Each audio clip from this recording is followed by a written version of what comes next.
Alors, je m'appelle Bernard-Henri Lévy. Votre date de naissance? Mais du racisme, il a fait, dit-il, un de ses grands sujets de réflexion. Je suis écrivain et j'habite boulevard Saint-Germain à Paris. Bien. Il est rare qu'un raciste dise « j'ai commis un acte par racisme ». Il est rare que le racisme, lorsqu'il est sommé de décliner ses raisons, dise « je suis juste le racisme ».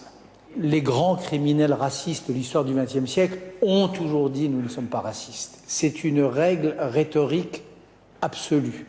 Quand vous écrivez cet article, qui est une condamnation médiatique de Jean-Marie Garcia, c'est comme cela que je le perçois.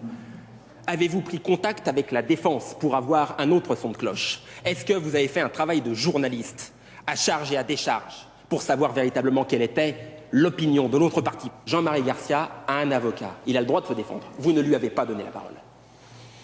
Eh bien, vous l'avez prise depuis et c'est la moindre des choses, c'est à l'honneur des institutions judiciaires d'une démocratie. C'est à l'honneur. Et la présomption d'innocence, qu'en faites-vous?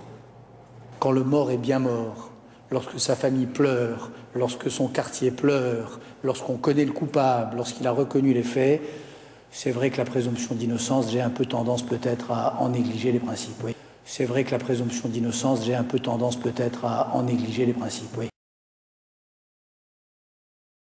La France et les Français. Alors, la première question qu'on a envie de se poser, mais comment quelqu'un dont vous êtes l'ami, vous connaissez depuis si longtemps, comment il a pu en arriver là? Attendez, en arriver où? Pour l'instant, on n'en sait rien. Je vous signale qu'il y a quand même un principe, on ne va pas le répéter pour la millième fois, on n'arrête pas d'entendre ça, qui s'appelle la présomption d'innocence. On ne sait pas ce qu'il a fait. Vous n'allez pas vous y mettre comme les tabloïds américains quand même. Il y a une victime aussi, et quelle victime? C'est Dominique Strauss-Kahn.